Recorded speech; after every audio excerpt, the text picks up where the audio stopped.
நமக்கு மேல் கடவாய் பல்ல ஒரு பல்லு இல்ல, அங்க எலும்பு தேஞ்சிருச்சுனாலும் அந்த இடத்துல இம்ப்ளான்ட் பண்ணலாங்கிறது உங்களுக்கு தெரியுமா? சைனஸ் லிஃப்ட் அப்படின்னா என்னன்னு தெரியுமா? அதுல என்னென்ன வகைகள் இருக்கு அப்படிங்கிறது தெரியுமா? இது எல்லாத்தையும் இந்த வீடியோல நம்ம பார்க்கலாம். வாங்க வீடியோக்குள்ள போவோம்.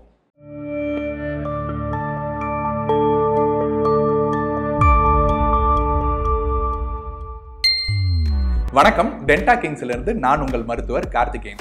இப்போ நமக்கு மேல் கடவாய் பல்லுல ஒரு பல்ல மட்டும் எடுத்துட்டோம் அப்படின்னாலும், சில ஆண்டுகள் அந்த இடத்துல பல்லு கட்டாமலே விட்டுட்டோம் அப்படின்னாலும், அந்த இடத்துல இருக்கக்கூடிய சைனஸ் அப்படிங்கிற காத்து குழி கொஞ்சம் கொஞ்சமா பெருசாக ஆரம்பிச்சு அந்த எலும்பை அரிச்சு அந்த இடத்துல எலும்பே இல்லாத அளவுக்கு எலும்பை கரைச்சிரும். இதுக்கு பேரு தான் நாங்க சைனஸ் நியூமடைசேஷன் அப்படின்னு சொல்றோம்.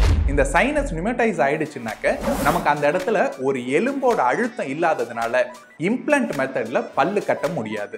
இந்த மாதிரி சிச்சுவேஷன்லயும் நம்ம அந்த இடத்துல பல்ல டென்டல் இம்ப்ளான்ட் மூலமா கட்டணும் அப்படின்னு நினைக்கிறோம்னா அதுக்கு உண்டான சிகிச்சை தான் இந்த sinus lift and bone grafting அப்படிங்கிற டெக்னிக். இதோட கோர் கான்செப்ட் என்னன்னாக்க, சைனஸ்குள்ள பலூன் மாதிரி ஒரு மெம்பரேன் இருக்கும்.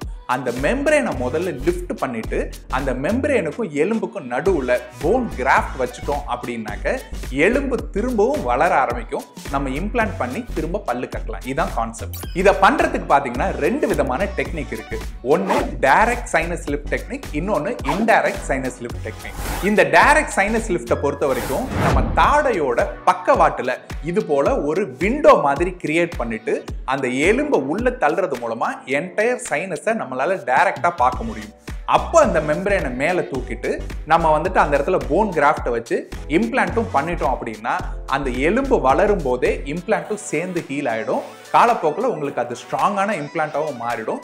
ஒரு 6 மாதத்திலேருந்து அதிகபட்சம் 1 வருஷத்துக்குள்ள நம்மளால அந்த இடத்துல புது பல்ல கொடுத்து இம்ப்ளான்ட் மெத்தட்ல உங்களால கடிக்கிறதுக்கு ஏற்பாடு செய்ய முடியும். அதுவே சைனஸ் இறங்கி இருக்கிறது ரொம்ப கீழே வரைக்கும் வரல, ஒரு 3 to 4 mm நம்ம வந்துட்டு சைனஸ் லிஃப்ட் பண்ணா போதும் அப்படிங்கும்போது நம்ம இன்டைரக்ட் சைனஸ் லிஃப்ட் மெத்தடுக்கு போகலாம். இந்த இன்டைரக்ட் சைனஸ் லிஃப்ட்டை பொறுத்த வரைக்கும் நம்ம பெரிய சர்ஜரி மாதிரி பண்ணணும்னோ ஒரு பெரிய விண்டோ கிரியேட் பண்ணணுங்கிற அவசியமே இல்லைங்க.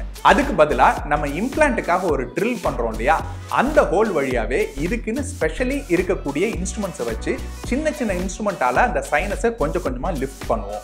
சைனஸ் லிஃப்ட் பண்ண பிறகு போன் கிராஃப்டை கூட நம்ம இந்த ட்ரில் பண்ண ஹோல் வழியாவே உள்ள தள்ளி இந்த சைனஸ் லிஃப்ட் அண்ட் போன் கிராஃப்டை சைனஸை நம்ம பார்க்காமலே செஞ்சிருவோம். இதுக்கு பேர் தான் இன்டைரக்ட் சைனஸ் லிஃப்ட் அப்படின்னு சொல்லுவோம். இப்போ இந்த ஹோல்ல நம்ம இம்ப்ளான்ட் பிளேஸ் பண்ணோம்னா போதும், அது சைனஸ்குள்ள போகாம இந்த போன் கிராஃப்டை மட்டும் தள்ளிட்டு உள்ள போய் நிற்கும்.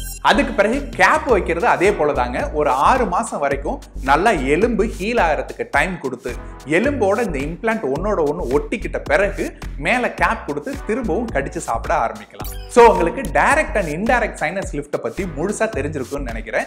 அப்புறம் என்ன, மேல இல்லாத பல்ல பிரிட்ஜ் தான் பண்ணணுங்கிற அவசியம் இல்லாம sinus lift and bone grafting மூலமா டென்டல் இம்ப்ளான்ட் மெத்தட்லயே பல்லு கட்டிக்கோங்க. நல்ல ஹார்டா கடிச்சு சாப்பிடுங்க. உங்கள் புன்னகை மின்னட்டும்.